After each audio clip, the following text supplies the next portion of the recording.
Imagine this. It's the start of 2025, and you're staring at your bank account, wondering where all your money went last year. Rent, groceries, subscriptions, unexpected bills. It all adds up so fast, leaving you stressed and scrambling by month's end. But what if this year could be different? What if you could master your finances, spend without guilt, and finally start saving for the things you truly want? Budgeting doesn't have to be complicated or restrictive. It's just about giving your money a clear purpose. The first step is knowing exactly where your money is going. For 1 month, track every penny you spend.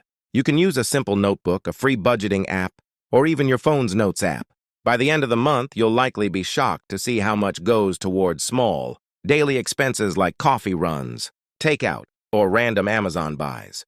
These small costs often sneak under the radar and eat up your budget without you even realizing it. Once you've got the data, divide your spending into 3 main categories: needs, wants, and savings or debt repayment. Needs are your essentials: rent, utilities, groceries, transportation, things you can't live without. Wants are everything else you enjoy but don't need to survive: dining out, streaming subscriptions, hobbies, or vacations. Savings include money for emergencies, investments, and paying down debts. A great rule to follow is the 50-30-20 method. 50% of your income goes toward needs, 30% for wants, and 20% for savings or paying off debt. But don't worry if your percentages don't match this exactly. It's just a guideline. The key is to adjust these categories based on your personal situation. For instance, if rent eats up more than 50% of your income, you might reduce spending on wants or focus on finding ways to earn extra income. Next, set realistic spending limits for each category. This is where your monthly income comes into play. Let's say you make $3,000 a month.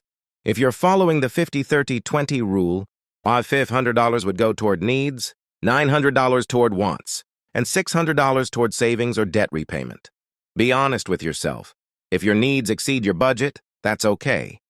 The point is to work toward balance, not perfection. Once your budget is set, automate as much as possible. Set up automatic transfers to your savings account the day your paycheck arrives. This way, you save first and spend what's left, instead of trying to save whatever's left over, which often turns out to be nothing.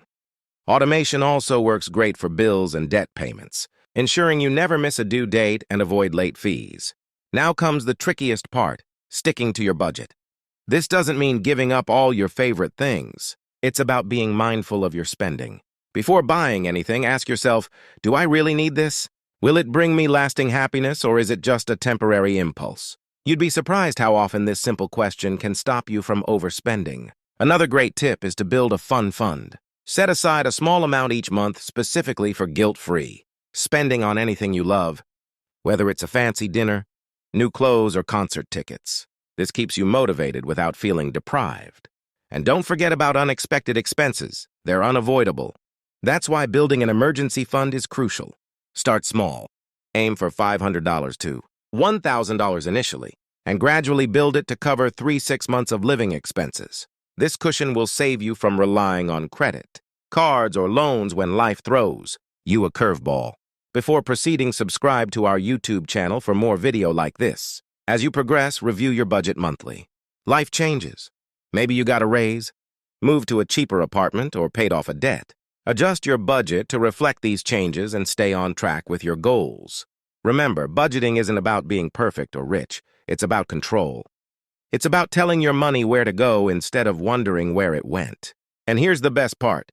Once you get into the habit, it becomes second nature. You'll feel less stressed, more confident, and ready to tackle any financial challenge that comes your way. So start today. Take that first step, track your spending, and create a plan that works for you. 2025 could be the year you finally take charge of your money and your life.